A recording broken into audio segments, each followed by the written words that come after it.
Feliz sábado a todos. Deus abençoe. Para aqueles que não sabem, eu sou o seu responsável pela organização do cronograma da igreja. Isso eu vou dar um recado para a liderança hoje. Toda a liderança e a sua equipe estão de parabéns. Vocês cumpriram todos os horários com maestria e promoveram um culto maravilhoso e bem organizado para a casa de Deus. Deus abençoe a vida de cada um de vocês. Bem, deixa eu ligar nossa apresentação.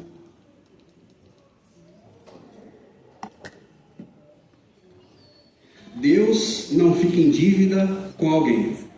Você já parou para pensar de que o nome de Deus poderia estar no SPC Serasa, esse tratando do pensamento de alguém?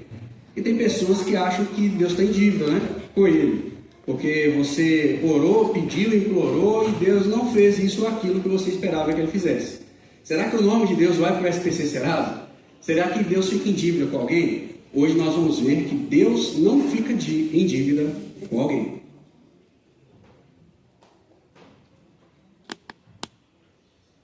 Travadinha. Não sei se é problema na BIOS. Vamos ver aqui. Agora foi. Bem, vamos ver uma pequena curiosidade bíblica. Você se lembra que Abraão, em certa conversa com Deus, ele recebeu a seguinte informação: olha, o seu povo, isso é, a sua descendência, que ainda não existia, né, todas as tribos e tudo mais, a sua descendência vai ficar por quanto tempo escravo do Egito? 400 anos. E por qual motivo? Deus falou. Porque a taça da iniquidade do povo de Canaã ainda não havia se enchido. Isto é, ainda existia esperança de salvação para os canaanitas. Ou seja, 400 anos depois, Deus mandou matar todo mundo, ou quase todas aquelas tribos. Mas ele só fez isso quando não havia mais esperança de salvação para eles. Então, quanto tempo foi o tempo de graça, na qual Deus tentou incansavelmente salvar aqueles canaanitas? Quantos anos? 400 anos. Daí, o que aconteceu? Passados os 400 anos, Deus tira o povo do Egito. Quando eles estavam saindo do Egito, no meio do caminho, eles precisavam passar pelas terras de alguns povos. Dentre eles, eles tinham que passar pelas terras dos Amalequitas. Detalhe, os Amalequitas naquele momento não era alvo da justiça de Deus. Tanto é que Deus começou: olha, só peça passagem pelo território deles. Mas o que os Amalequitas fizeram? Atacaram o povo de Israel. Atacaram o povo de Deus. Sabe uma coisa perigosa de se fazer? Atacar o povo de Deus. É como colocar o dedo na menina dos olhos de Deus. Não passinho por ali não. E vocês vão ver as consequências disso. Bem, naquele primeiro momento, o que aconteceu? Eles entraram em conflito. E como vocês podem ver na imagem, e na história lá de Êxodo também tem isso contando, enquanto Moisés ficava com os braços erguidos, o povo de Israel prevalecia. Quando ele baixava a mão, o povo perdia. E então Arão e, salvo engano, Ur, eram dois do povo de Israel que ficaram ali segurando o braço dele e sentaram ele numa pedra. Mas os amalequitas foram ali derrotados. Mas a nação deles não deixou de existir, só o exército deles que foi derrotado. Agora olha que interessante. Neste momento os amalequitas pecaram contra Deus. Agora novamente se passaram 400 anos. Será que é coincidência? 400 anos depois, quando Saul era rei de Israel, ele recebe uma ordem de Deus através do profeta Samuel. Ele falou assim: Saul, reúna todo o exército de Israel e vá destruir, atacar os amalequitas. Eu vou ler para os irmãos, isso está no primeiro livro de Samuel, capítulo 15. Diz assim, no verso 1, 2 e 3. Samuel disse a Saul: foi a mim que o Senhor enviou para ungir você como rei de Israel, o povo dele. Ouça agora as palavras do Senhor. Assim diz o Senhor dos Exércitos: castigarei Amaleque, os amalequitas, castigarei Amaleque pelo que fez Israel, colocando-se no caminho de Israel quando este saía do Egito. Portanto, vai e ataque os amalequitas, destruindo totalmente aquilo que eles tiverem. Não poupe ninguém, mate homens, mulheres, meninos e crianças de peito, bois, ovelhas, camelos e jumentos. Veja, 400 anos depois vem a sentença sobre o povo dos amalequitas. Por que 400 anos depois? Foi o tempo de graça. Novamente, durante 400 anos, Deus trabalhou incansavelmente para salvar aquele povo. Eles rejeitaram. Eu não vou entrar em detalhes, mas as práticas que esses amalequitas faziam eram terríveis. Tinham relações com os animais, matavam o estrangeiro que passava por suas terras, eles sacrificavam crianças aos ídolos. Portanto, o povo está tudo corrompido. Aí Deus manda matar tudo, inclusive os animais. Saul, sendo mais inteligente do que Deus, pelo menos na cabeça dele, né? Ele não cumpre as ordens de Deus. O que Saul fez? Ele destruiu o exército dos amalequitas e prendeu o rei Agag. Era para ele ter matado o rei Agag. Ele prendeu o rei Agag e Samuel chega agora, cheio de ira divina, né? Manifestando ali a vontade de Deus. Pastor Saul, não foi a ordem que eu te dei, que é a ordem de Deus, que era para você matar tudo? Por que eu vejo aí o som de animais? Aí eu disse, não, é porque eu separei os animais para fazer de sacrifício ao Senhor. Obedecer é melhor do que sacrificar, disse Samuel. E traga para mim Agag. Aí mandou trazer Agag para ele. E olha o que aconteceu com Agag. Verso 32 diz assim: Samuel disse, tragam aqui Agag, rei dos amalequitas. Agag veio a ele, confiante, e disse, certamente já passou a amargura da morte. Ou seja, já está se sentindo bem, né, Agag, em meio àquela situação. Mas Samuel disse, assim como a sua espada deixou muitas mulheres sem filhos, também a sua mãe ficará sem o seu filho. E Samuel despedaçou Agag diante do Senhor em Gilgal. Novamente, 400 anos de graça que teve o povo dos amalequitas. Mas o que eles fizeram durante esses 400 anos? Continuaram pecando contra o Senhor. E aqui a sentença sobre o rei é dada por um motivo claro. Por que ele tinha que morrer despedaçado com a espada? Porque ele havia matado muitas pessoas inocentes. Então o que ele recebeu ali, e os amalequitas também, a ponto de Deus mandar matar todo mundo, era retribuição pelo mal que eles fizeram. Assim nós vemos um princípio interessante, que está em Gálatas, capítulo 6, verso 7. É a lei da semeadura e a colheita. Diz assim, não se engane, de Deus não se zomba, porque aquilo que a pessoa semear, isso também colherá. Então não foi um ato arbitrário de Deus mandar destruir os amalequitas ou os cananitas. Ele tentou salvar. Mas uma vez que eles não aceitaram a salvação, aí Deus promulgou a sentença, vai lá e mate todos. Porque o câncer, se mantido vivo, mata o seu hospedeiro. Deus não fica em dívida com alguém. Na verdade, em Mateus 16, verso 27, diz assim, porque o Filho do Homem há de vir na glória de seu Pai com os seus anjos, e então retribuirá o quê?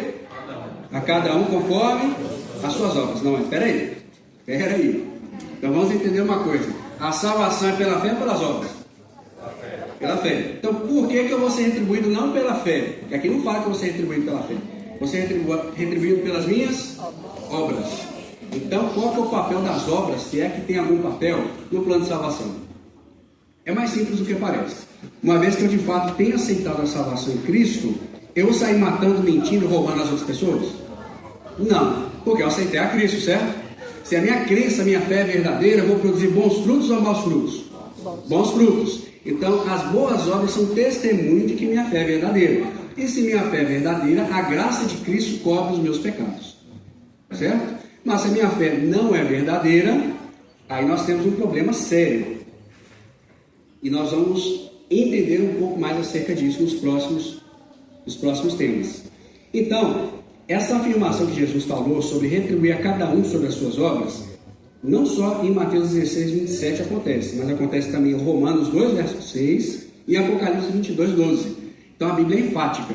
No dia da volta de Jesus, Ele vai nos retribuir segundo as nossas obras. Os que houveram feito mal, para a vida eterna. Os que houveram feito bem, para a vida eterna. Os que houveram feito mal, para a perdição e destruição eterna, ok? Agora está certo. Sendo assim, vamos ver algumas coisas que nós podemos fazer que podem nos tirar do reino dos céus. Lá em 1 carta aos Coríntios, capítulo 6, verso 9 e 10, diz assim: Ou vocês não sabem que os injustos não herdarão o reino de Deus? Não se enganem, nem imorais, nem idólatras, nem adúlteros, nem afeminados, nem homossexuais, nem ladrões, nem avarentos, nem bêbados, nem, prestem atenção nessa palavra, nem maldizentes, nem roubadores ou ladrões, herdarão o reino de Deus. Então, vamos focar em alguns desses aspectos. Primeiro, maldizentes. Qual é outra palavra para maldizentes? Quem sabe dizer? Fofoqueiro. E eu já ouvi falar também de mexeriqueiro, né? Não sei porquê, devia ter alguma pessoa que me ama muito mexerica e ficava falando mal dos outros o tempo todo, né? Comendo mexerica e falando mal. Mas é uma pessoa que é maldizente. Ou seja, Deus fala que se eu sou fofoqueiro, eu vou entrar no céu, sim ou não? Não. Então, meu irmão, se algum de nós é fofoqueiro, nós vamos para o inferno. Deus diz de forma explícita que o fofoqueiro não vai entrar no reino dos céus, os maldizentes. Agora, eu vou contar duas histórias para vocês que eu vou ilustrar melhor e expandir essa ideia de maldizentes, porque os maldizentes não entrarão no reino dos céus. Uma história um pouco engraçada e outra um pouquinho triste. As duas são reais, aconteceram comigo. A primeira é o seguinte: alguns anos atrás, eu era solteiro, frequentava uma academia, malhava bastante lá, e eu colocava apelido em todo mundo, né? Pelo menos na minha cabeça. Tinha uma pessoa lá que eu chamava de 0%, que era uma menina que ela tinha 0% de gordura corporal, igual atleta. Tinha 10%. Tinha um outro lá, um cidadão, que eu chamava de Pepe. Pepe Legambá. Quem conhece esse desenho animado? Pepe? Alguns poucos conhecem. Pepe Legambá é um personagem dos Looney Tunes, que é um gambá extremamente fedorento. Ele se apaixona por uma gatinha e quer conquistá-la. Só que o fedor dele não deixa ele passar despercebido. Quando o Pepe chega, o cabelo do nariz das pessoas queimam, os olhos ardem. E era isso com esse Pepe lá da academia. Pensa num cidadão fedorento. Toda vez que eu passar perto dele, eu penso, Pepe! Eu sentia aquela catinga terrível, me atrapalhava até malhar. Um dia eu correndo, eu quase caí lá na esteira, tanto sentia a catinga dele. Não estava aguentando, porque o ventilador estava soprando na minha direção, aquela carniça dele subindo. Eu odiava o Pepe. Todos os dias que eu malhava, ele estava no mesmo horário lá comigo. Pepe, pior que inimigo. Aí um belo dia, depois de tanto sentir a catinga dele, pensar mal dele, né? O cara não toma um banho, passa um desodorante, né? Faz uma oração, exuma o corpo, alguma coisa assim, né? Expulsa os demônios dele. Mas enfim, eu comentei com um instrutor lá, falei assim, meu irmão, aquele Pepe ali, ele fede demais. Misericórdia, por que o cara não toma banho? Ele falou assim, pois é. Às vezes a gente está feliz e nem percebe, né? Pois é, bom demais. Beleza. Passaram alguns dias, eu fui malhar e tinha uma menina muito bonita de longe que me olhou e disse, baby. Olhando para mim, então fui chegando perto para malhar também, agora solteiro. Fui chegando perto e ela me olhando e aquele olhar de admiração, de desejo, se tornou um olhar de espanto. E eu percebi por quê, o Pepe chegou também. Tava o Pepe lá fedendo. Aí eu fiquei com raiva, Pepe. O Pepe saiu, a catinga ficou. Foi aí que eu percebi que o fedorento era eu. O gambá era eu. Pepe Legambá era eu. E não era nem falta de higiene, eu tomava banho, mas eu usava aquele desodorante Old Spice. E aqui tinha aquela propaganda, o Terry Crews, que ele fica gritando. Ah! Aí eu percebi por que ele gritava na propaganda. Ele estava avisando, não usa essa porcaria não, que fede muito. Com isso eu aprendi uma lição importante. Às vezes eu fico tão focado no fedor do pecado do outro, que eu posso não perceber que o fedor do meu pecado é muito maior. Quando você pensar em criticar outra pessoa, ou pensar mal de outra pessoa, tome cuidado. Pode ser que o fedorento seja você. E pode ter certeza que estamos todos no mesmo barco. Todos nós carecemos desesperadamente da graça de Deus. Todos nós somos pecadores. Todos nós exalamos o fedor do pecado. E muitas vezes o último que vê isso e reconhece isso, sou eu mesmo. A segunda história foi acerca de um irmão na igreja. Eu o conheci desde criança, desde adolescente. Aí nos separamos de igreja, né? Cada um foi para uma igreja diferente. E fiquei anos sem ver ele. Mas eu vi que ele se casou com uma mulher muito bonita e tudo mais e tal. Aí eu conversando com um parente dele, esse parente falou assim comigo, esse fulano de tal não é homem não. Falou assim acerca dele, né? E eu muitos anos sem conversar com ele. E de fato, como fomos em uma igreja, nessa ocasião também não nos cumprimentamos, Ele estava lá na frente, fez a participação dele, depois ficou assim, ó. Igual criança, sabe? Comportamento infantil. Aquilo eu fiquei irado com ele, né? Pensei comigo, vira homem, senhor. Seja um homem, cadê a sua postura e tudo mais e tal. Comecei a pensar coisa ruim acerca dele, pensar coisa e tal. Até que um belo dia, nós fomos numa mesma igreja, ele me viu, veio e comentou, meu irmão, tudo bem? Não, tem muitos anos que eu não te vejo, ele falando. Tem muitos anos que eu não te vejo. Nossa, você ficou forte, não envelheceu não, você está bonito, que Deus te abençoe, meu irmão. E tal, só desferiu elogios. Sabe o que eu fiz? Assim que eu acabei de cumprimentar ele, fui pedir perdão a Deus. Enquanto eu só estava pensando coisa ruim dele, falando mal dele, ele só desferiu elogio a meu respeito. Então, meu irmão, minha irmã, saiba que aquela pessoa que talvez te irrita pelo seu comportamento, ou talvez por alguma falha que você veja nela, saiba que ele é filho de Deus, assim como você. E você pode passar muita vergonha quando você falar mal dele, só está falando bem de você. Então, o que nós aprendemos? 2 lições. Não fofoque, não fale mal das pessoas. Não se pense ou se comporte como se você fosse melhor que outra pessoa. Pois pode ser que o fedor do seu pecado seja muito maior. E agora acerca do... Aqui, ó, que o seu proceder seja condizente com a graça a você oferecida por Deus. Portanto, o nosso procedimento seja condizente com a graça que Deus nos oferece. E acerca do julgamento. Julgamento. Não julgueis para que não sejam julgados. Porque com o juízo que julgardes, sereis julgados. E com a medida que tiveres medido, vos tornarão a medir. Está Mateus 7, palavra de Jesus. Mas esse julgamento não tem a ver com a questão jurídica, o aspecto jurídico da coisa. Aqui, Jesus está falando no julgamento no sentido de fazer a acepção de pessoas. Eu vou provar isso para você. Tanto é que lá em 1 Carta aos Coríntios, capítulo 6, verso 1 a 4, Paulo escreve assim: ora, vocês não sabem que os santos hão de julgar o mundo? Ora, se o mundo deve ser julgado por vós, sois porventura indignos de julgar as coisas mínimas?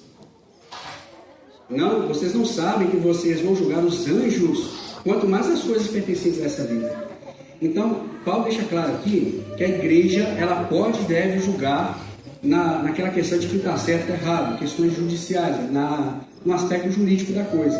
Quando Jesus fala que nós não devemos julgar, é no sentido de não fazer acepção de pessoas. Vou contar uma história para vocês entenderem melhor. Em meados do ano de 1800, um fazendeiro, ele estava com suas roupas características, né, de quem trabalha na roça, tinha bota suja de lama, entrou no melhor hotel de Baltimore, nos Estados Unidos. Essa é a história real. Quando ele entrou lá, o recepcionista viu, né, aquele jeca tatu, vestido daquela forma, suja, e como era um hotel muito chique, eles tinham padrões, né, de qualidade, etc.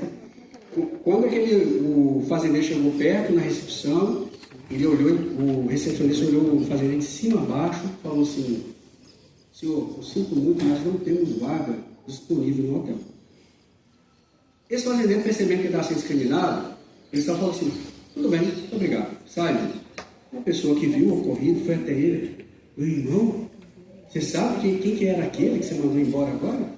Era Thomas Jefferson, vice-presidente dos Estados Unidos. Então ele, sabendo disso, mandou o funcionário correr atrás dele e disse o seguinte: sinto muito pelo mal entendido, senhor vice-presidente. Por favor, nós vamos dar o melhor quarto para o senhor. A resposta dele foi o seguinte: olha, muito obrigado pela sua boa intenção, mas se vocês não têm acomodações para um fazendeiro honesto, vocês também não têm para o vice-presidente. O que aconteceu com ele? Foi feita a acepção de pessoas. Acepção de pessoas com ele.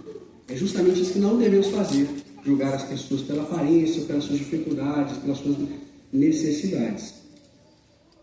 Quanto ao perdão, vocês se lembram bem, por isso eu não preciso contar de toda a história, daquela parábola que está lá em Mateus 18, 23, 35, do servo impiedoso. Ele tinha uma dívida que ele não podia pagar, era impossível para qualquer ser humano pagar. O rei perdoou ele, que ele pediu, implorou. Passou um pouquinho, tinha alguém que devia ele uma moedinha, e ele foi, enforcou ele e mandou prender. Deus, o rei então, fica indignado com a situação, chama aquele servo que havia tido a sua dívida perdoada, e fala assim: você não devia ter perdoado ele também? Eu te perdoei uma dívida muito maior. Aí lançou ele na prisão. O que nós aprendemos aí? Veja, você pode produzir boas obras. Você pode ser alguém caridoso, você pode ser um pregador do Evangelho, você pode ter quaisquer benefícios de Deus, mas se você negar perdão a alguém, você vai para o céu ou para o inferno? O inferno. Na própria oração de Jesus, que ele nos ensinou, fala: perdoe as nossas dívidas, assim como nós perdoamos o que nos tem ofendido. E nessa parábola também Jesus deixa claro de que nós vamos colher aquilo que nós plantarmos. Deus não fica em dívida com ninguém. Não importa o quão boas sejam as suas obras, se você não perdoar alguém que te ofendeu, você não vai para o céu. Veja, é claro que perdoar não quer dizer que você deve ser trouxa e se render a ser prejudicado novamente. Por exemplo, um exemplo prático, bem rapidinho. Alguém contou que ela fez um serviço, é uma prestadora de serviço, prestou um serviço para uma pessoa. Essa pessoa não pagou, mesmo depois dela cobrar. Aí ela perdoou a dívida. Passou um pouquinho e ela tentou fazer outra encomenda. A devedora fez uma nova encomenda com ela. Ela ficou pé da vida, quis falar algumas coisas, eu falei assim: não, responde assim. Você perdoou ela? Perdoei. Mas como é que eu tenho que fazer uma encomenda de novo? Ela não vai pagar. Responde para ela assim: olha, terei todo o prazer em te atender, desde que você pague aquilo que você deve e pague adiantado o novo serviço, porque eu sei que você não vai pagar.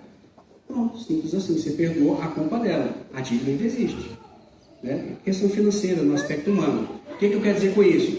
Perdoar não exclui a sabedoria. Ok? Então, isso é claro em Mateus 7, versos 21 e 23, onde Jesus diz assim: Senhor, muitos naquele dia vão me dizer: Senhor, Senhor, não profetizamos em teu nome, não expulsamos demônios, em seu nome não fizemos muitos milagres, ou seja, tem muitas boas obras. Então lhes direi claramente: eu nunca conheci você, afastem-se de mim, vocês que praticam o mal. Então, produzir boas obras, mas negligenciar aspectos da salvação que Deus nos ensina, como o que nós estamos tratando, o perdão, não será o suficiente para nos garantir salvação. Se você negar perdão a alguém, você não vai para o céu, ponto final.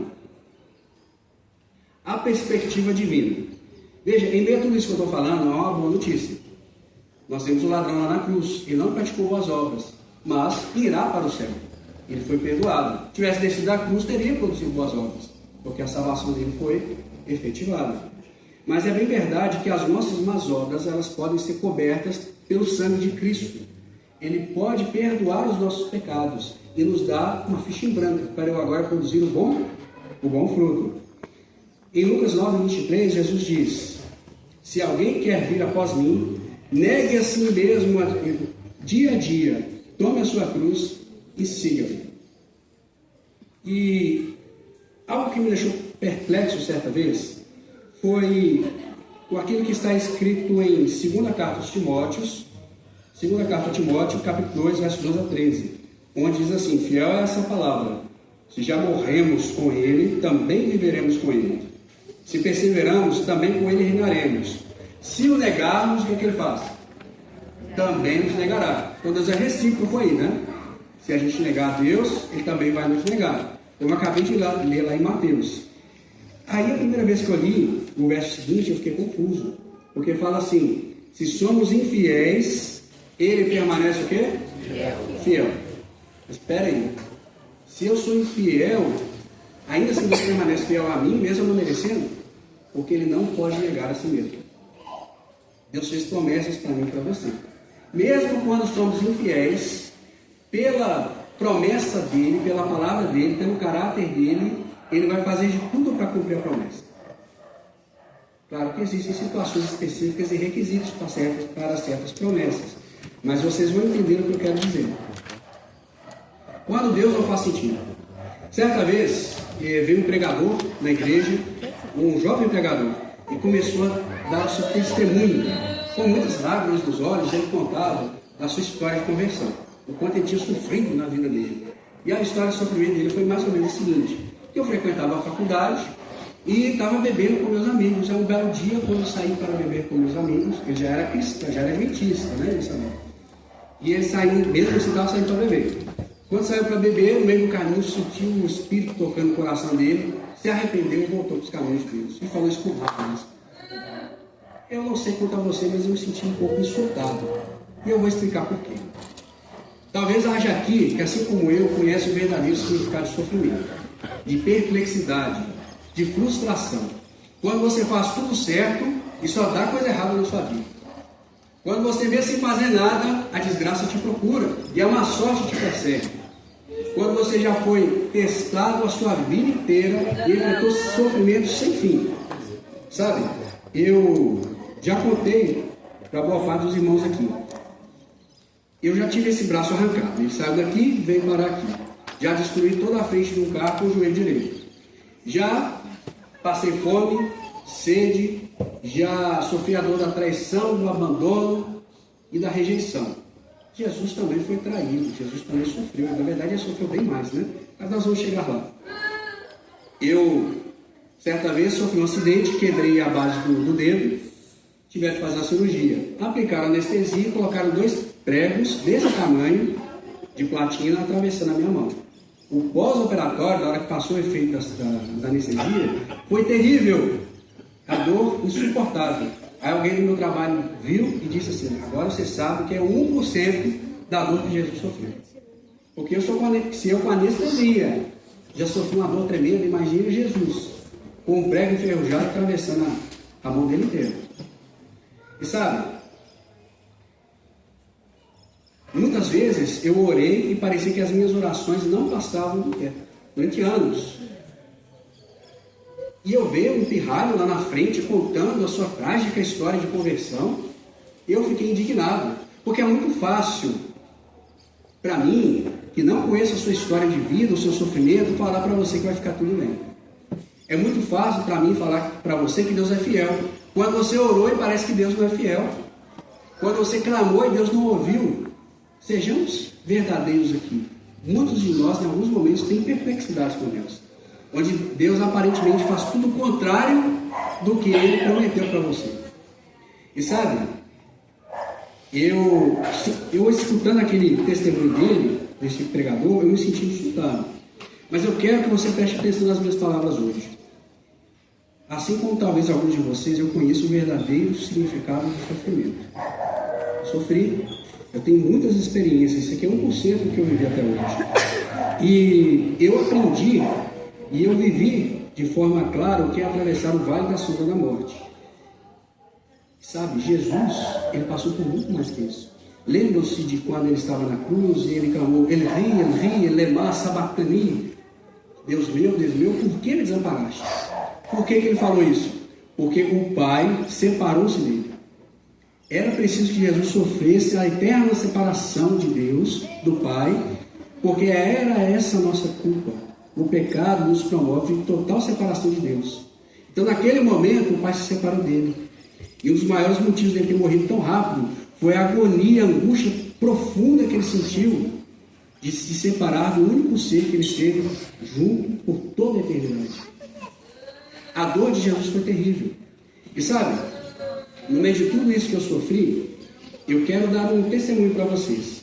Eu destruí a frente toda de um carro com o joelho direito. E ele está aqui, ó, inteiro, como se nada tivesse acontecido. O meu braço voltou a funcionar, recuperei ele. Eu, outrora, em função do braço, passei 5 meses sem dormir e enlouqueci. Tenta ficar 5 meses sem dormir. A minha sanidade voltou. Hoje não, eu tenho o que comer, o que beber, o que vestir. Então, a minha mensagem para você é: não importa o quão grande tenha sido a desgraça que recaiu sobre a sua vida. Se você olhar como você está hoje e onde você está hoje, você só está vivo porque Deus te manteve. Amém. Você só está aqui porque em meio às desgraças e às perplexidades, Deus protegeu a sua vida. Sabe, muitas vezes Deus é dito, né, que Deus dá as suas melhores batalhas aos seus melhores guerreiros. E eu sempre falo assim: Deus deve achar que eu sou um Rambo, porque haja batalha. E se você é um Rambo da vida espiritual, e você vê algumas pessoas contando seus testemunhos, onde parece que essas pessoas, na verdade, cresceram numa bolha de proteção. Até acontece alguma coisinha ruim com ela, mas é tão pouco que você não consegue escutar essa pessoa falando para Deus falando acerca de Deus que é fiel, e que ajuda e que protege. Quando você não crescer na mesma bolha de proteção dele. Porque nem toda pessoa é chamada para ser um Paulo e sofrer tanto. Nem toda pessoa é chamada para ser como José, que sofreu com propósito. Mas se você parar para pensar, Deus fez uma promessa para José. E o que você imagina que ia acontecer na vida de José? Tudo para cooperar para que aquela promessa fosse cumprida. Ou seja, ele ia ficar rico, bem sucedido, etc, etc. Mas aconteceu tudo justamente o oposto. E quando isso acontece na sua vida, você é tentado a pensar que Deus não se importa. Deixa eu te falar uma coisa.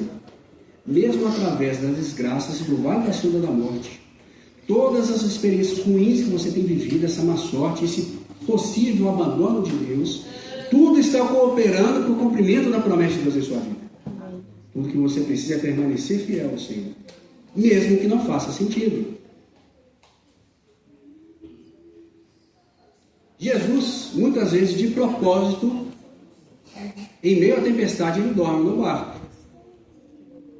E tudo que você precisa fazer é clamar, e Jesus vai acalmar a tempestade.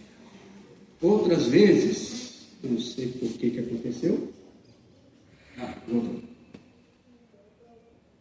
Muitas vezes, Jesus, de propósito, demora para atender o seu pedido de oração.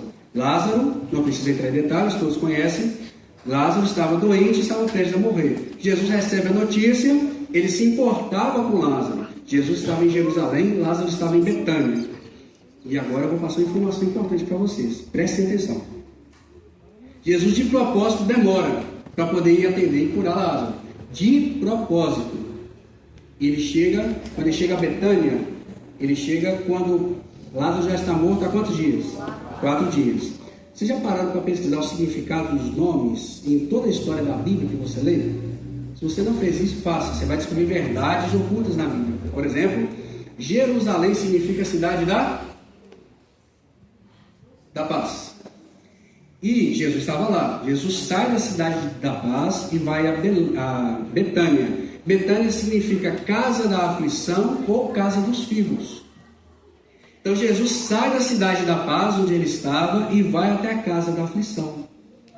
Quando você ora a Deus, mesmo que ele demore, ele sai da cidade da paz e te visita em sua casa de aflição. Deus conhece a sua dificuldade, ele conhece a aflição na qual você vive, e ele te visita, mesmo que ele demore. E uma boa notícia, quando ele demora, é porque ele vai te trazer uma bênção muito maior do que você espera. Você espera uma cura, mas ele te traz a ressurreição. E às vezes, na nossa perspectiva humana, a gente pensa assim: mas eu estou prestes a perder minha casa, meu carro, um ente querido, ou a minha própria vida. Isso é grande coisa para Deus? Deus é maior que essas suas dificuldades, sim ou não? Sim. Você está preocupado em perder a sua casa, Deus já tem uma casa feita de ouro maciço lá no céu. Amém. Preparada para você. Você está preocupado em perder a sua vida, Jesus já tem a vida eterna reservada para você. Um dia você vai abrir os olhos, vai olhar para Deus, vai olhar para trás pelo que você viveu, vai ver que aquilo não era nada. O que é o nosso passageiro sofrimento nessa terra, frente à vida eterna que você vai ter com Deus? Aí você vai pensar, não, aqueles boletos estavam atrasados, o banco foi queimado por Deus. Quando Jesus voltar, Jesus vai queimar o banco, vai queimar tudo, o seu carro, você tanto sofreu para ter aquele carro, Jesus vai queimar e não vai levar o seu Uno lá para o céu. Não vai. Todas as suas dificuldades aqui, por maiores que sejam, elas são tão pequenas mediante o poder de Deus. E quando Jesus te visita em sua casa de aflição, Ele pode resolver qualquer coisa. Então tenha fé, tenha esperança. Deus fará o melhor para você. E sabe, muitas desgraças que nos acontecem são para a glória de Deus. Você se lembra daquela história em João 1? Na verdade, foi no outro texto de João 9. Quando os discípulos, diz assim, verso 1 em diante: e passando Jesus, veio um homem cego de nascença. E os seus discípulos lhe perguntaram, dizendo: Rabi, quem pecou, este ou seus pais, para que nascesse cego? Jesus respondeu: nem ele pecou, nem os seus pais, mas foi assim para que se manifestem nele as obras de Deus. Sabe, há desgraças que acontecem sobre a nossa vida que nem são sobre nós mesmos, mas sim para trazer esperança às outras pessoas. O caso claro é a história de Jó. E o caso moderno é desse Nick Vujicic. Nick Vujicic, tão complicado, né? Mas mais complicado ainda é a vida dele. O cidadão nasceu sem braços e pernas. Pare para pensar. Mesmo depois de adulto, ele nunca pôde limpar o próprio traseiro. Ele nunca pôde escovar os próprios dentes. Se está coçando alguma coisa nele, tem que pedir alguém para coçar. Ele é completamente dependente dos outros para tudo. E esse homem tinha tudo para poder desejar a morte e odiar Deus. Mas quem ele é? Ele é um autor de livros, pregador e evangelista. Ele sai por aí pregando acerca de Jesus. E sabe, a vida dele é como um grito para mim e para você, dizendo o seguinte: porque eu estou sofrendo. Mas veja, este homem está sofrendo muito mais que eu. Ele tem uma vida, humanamente falando, desgraçada. Humanamente falando. Ele não tem pernas e braços. Tenta se imaginar sem pernas e braços. Na hora de comer. Como que você vai comer? Vai ter que fazer igual um cachorro, enfiar a cara na panela? Sozinho ele não sobrevive. Imagine o sofrimento deste homem, e ainda assim, ele não é um homem amargurado com Deus. Não é alguém que reclama de Deus todos os dias acerca dessa e dessa situação. Mas é alguém que prega sobre a volta de Jesus. E você, em meio ao seu sofrimento, qual tem sido a sua atitude? Você é alguém que fala com perseverança e com amor sobre Jesus, sabendo que um dia aquilo que te falta ali será restituído? Você sabe que Deus não fica em dívida contigo, que um dia este homem aí vai ter um corpo inteiro e completo, e que não existe outra esperança para ele senão Jesus?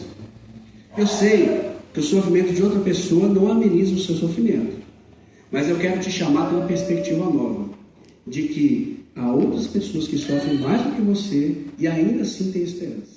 E ainda assim tem uma palavra de alegre, de esperança, tem um sorriso no rosto.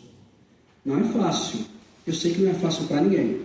Mas no céu, todos os seus problemas, absolutamente todas as suas perplexidades serão resolvidas.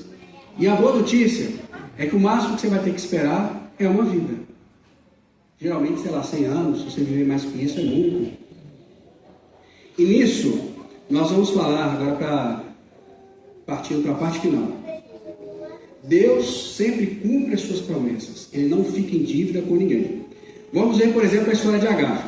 Deus havia prometido a Abraão que da descendência dele faria uma grande nação. Abraão, agindo de forma precipitada, tem relações com Agar, que é sua escrava egípcia, e tem um filho. Qual que era o nome dele? Ismael.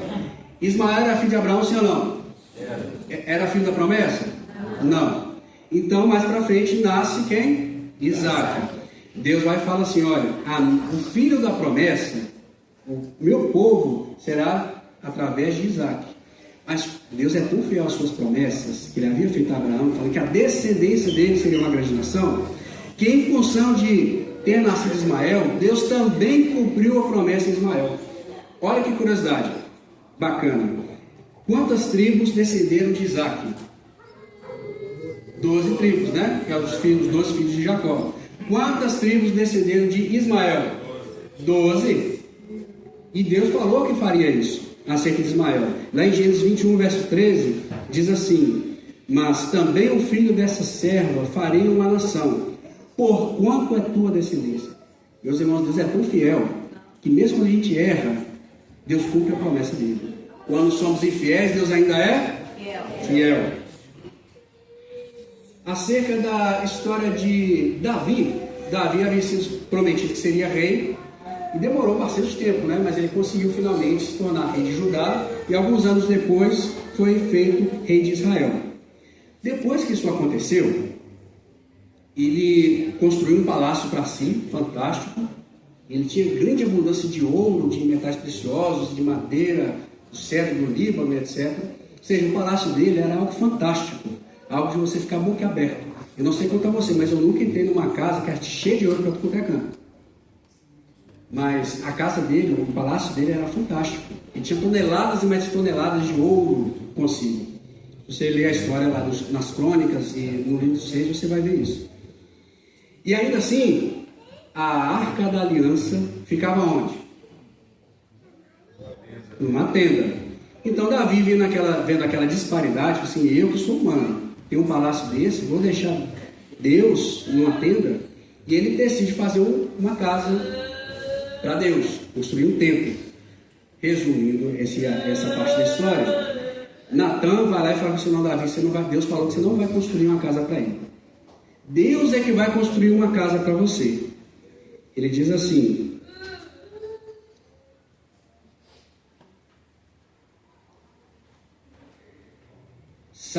segundo livro de Samuel, capítulo 7, verso 11. Também o Senhor te fez saber que Ele, o Senhor, te fará uma casa. Mas espera aí, ele já não tinha um palácio? Então, quando Deus, em resposta ao pedido de Davi para que construísse o templo, que foi negado, Deus responde para ele assim: olha, não, você não vai me construir uma casa não, seu filho é que vai, Salomão, mas eu é que vou construir uma casa para você. E essa casa que ele está falando que ia construir é acerca da dinastia de Davi, dizendo que a descendência dele seria rei para sempre, se permanecessem fiéis, é claro. Mas ele disse que da sua descendência viria quem? O Messias. Em 2 Samuel 7, 12 a 13 diz assim, que Salomão construiria a casa dele. Então Davi não construiu o templo, Salomão construiu. Porém Salomão foi infiel, adorou outros deuses. Então seu filho Roboão, que se tornou rei, tomou atitudes erradas, o reino foi dividido. Agora prestem atenção, um pouquinho de história, e você vai descobrir algo impressionante, que para mim foi novidade há pouco tempo. O reino então foi dividido entre dois, as várias tribos de Israel, e de outro lado Judá. Vamos ser bem simples aqui, tá? Então Judá era um país, do outro lado Israel. Os descendentes de Davi continuaram em Judá. Muitos anos depois, o povo de Israel é levado cativo pelos assírios. Então Israel deixa de existir como nação. Os povos sobreviventes são espalhados por várias nações. Alguns anos depois, Jerusalém é atacada pelos babilônios e também o povo de Judá é destruído. E nenhum descendente de Davi continua no trono. Aparentemente, a promessa de Deus de que o seu trono, isso é, o trono de Davi, seria para sempre, foi destruído. A dinastia de Davi deixou de existir naquele momento. Mas a promessa de Deus, ela não falha. Deus não fica em dívida com ninguém. Muitos anos depois de Deus ter feito a sua promessa, nasceu Jesus, filho de José e Maria. Mas agora uma novidade para você. Você já parou para ler lá em Mateus, comparando com Lucas acerca da genealogia de Jesus? Não são iguais. E eu vou mostrar a você por quê. Mas é interessante que quando Deus fala sobre essa aliança com Davi, que construía uma casa, ele promete lá em Amós 9, verso 11, o seguinte: naquele dia levantarei o tabernáculo caído de Davi. Ou seja, depois desses eventos todos, Jerusalém destruída, e não havia mais nenhum descendente de Davi no trono, Deus fala que levantaria outro Davi, se referindo a Jesus, e que este reinaria para sempre. Então, lá em Mateus 1 começa com a genealogia de Jesus, passando por Davi, Salomão, mais para frente Joaquim ou Jeconias, em algumas traduções, e depois chega a José. Portanto, preste atenção nesse detalhe: Davi, Salomão, que é a linhagem real, né? Davi, Salomão, aí vem por Jeconias ou Joaquim e chega a José, que era o marido de Maria. Só que Jeconias tem um problema muito grande. Ele foi amaldiçoado por Deus. Ele era rei sobre Israel na época do ataque babilônico, do cerco babilônico. E como ele havia pecado contra Deus, Deus faz um juramento para ele. Deus amaldiçoa a descendência dele. Fala que nenhum dos seus descendentes prosperará como rei sobre a casa de Israel. Então, se nenhum dos descendentes dele prosperaria como rei de Israel, Jesus não podia nascer como descendente de Jeconias, porque era uma linhagem amaldiçoada. Mas espera aí, Jesus não era filho de José?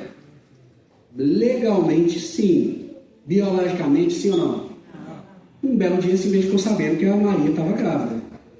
Então, só que de acordo com a lei daquele povo, só era considerado descendente aquela criança do pai. Ou seja, o que importava a genealogia sempre do pai. O pai, até chegar a Davi. Então, legalmente falando, Jesus era descendente de Davi por meio de José. Portanto, ele tinha direito ao trono por meio de José. Mas Deus, ele deu fez aquela maldição de Jeconias lá em Jeremias 22, quando ele fala que nenhum dos seus descendentes se assentaria no trono de Davi. Então ele fala literalmente da descendência biológica de Jeconias, de Joaquim. É por isso que Jesus não é filho biológico de José. Aí quando vai lá em Lucas, e você vê a genealogia, você vê que aquela genealogia apresentada não tem Salomão. Já é outra linhagem. E o texto fala de forma bem implícita, você tem que saber interpretar, de que assim, lá em Lucas 3, depois vocês leiam em casa, fala que Jesus era compreendido como sendo descendente de José, mas segue falando a genealogia de Maria, e muitos estudiosos entendem dessa forma. Por quê? Quando você vai ver na genealogia de Jesus até chegar em Davi, de Maria, Jesus não é descendente biológico de Salomão, mas sim de Natã, o filho de Davi. Ou seja, Davi teve vários filhos, dentre eles Salomão e Natã. De Natã, um belo dia nasceu Maria, que deu à luz de Jesus. Jesus era filho biológico de Maria. E, através da linhagem de Jeconias, Salomão, Jeconias, nasce José, que não era pai biológico de Jesus. Jesus é tão inteligente, Deus é tão inteligente, que ele fez de forma extremamente bem pensada. Jesus era rei no caráter legal da coisa, em função da sua descendência por José, mas era também rei biológico através da linhagem de Maria. Ou seja, Deus cumpriu os dois aspectos da messiânica de Jesus. Interessante que todo este tempo foi de 1000 anos. Desde o dia em que Deus fez aliança com Davi, até o dia em que Jesus nasceu, se passaram 1000 anos. 1000 anos se passaram, mas Deus cumpriu a sua promessa. Meu irmão, há quanto tempo você tem esperado pelo cumprimento da promessa de Deus na sua vida?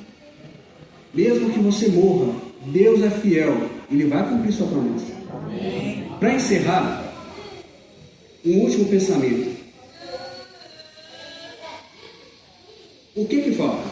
O que falta para Deus cumprir a promessa na sua vida? Bem rapidinho agora.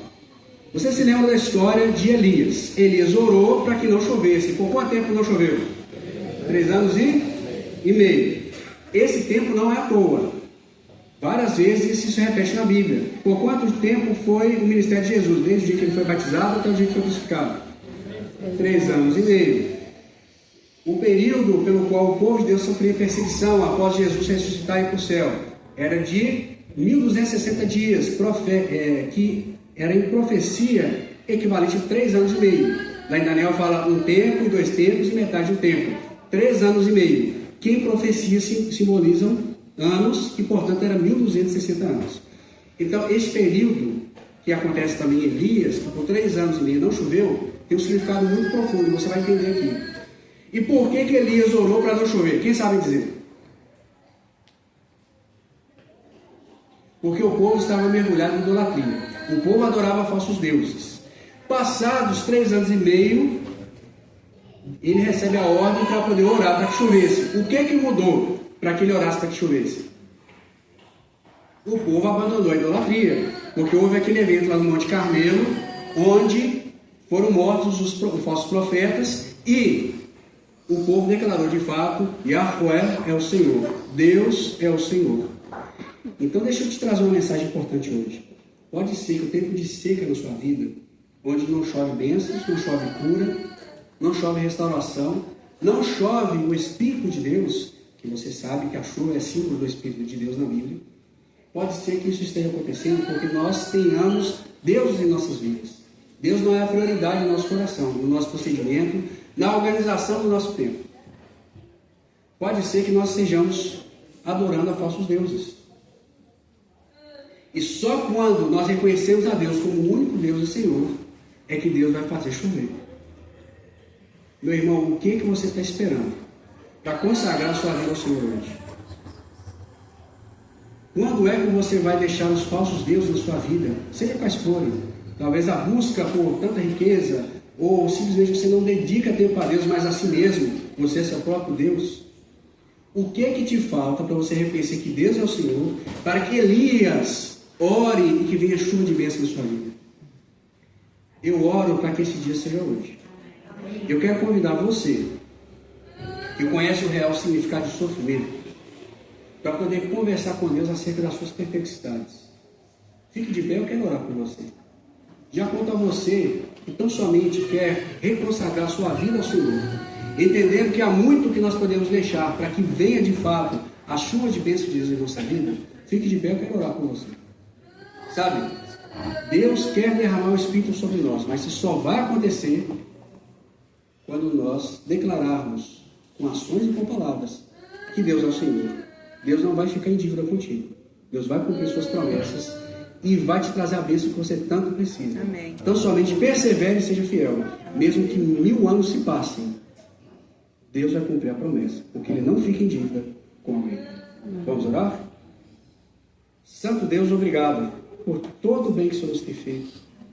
Enquanto vamos ouvir o louvor, pedimos ao Senhor que toque em nossos corações para que a Tua palavra, a Tua mensagem de que o Senhor cumpra as Suas promessas seja firme em nosso propósito. Que não venhamos a nos desviar do Senhor e nem duvidar da Tua fidelidade. Em nome de Jesus, amém.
Senhor te abençoe e te guarde. O Senhor sobre ti faça resplandecer o seu rosto e tenha misericórdia de ti. E sobre ti, Deus levante o seu rosto e te dê a paz. Amém. Com essas palavras, que nós vamos para casa, na certeza de que Deus é fiel e cumpre as suas promessas. Que Deus nos abençoe. Amém.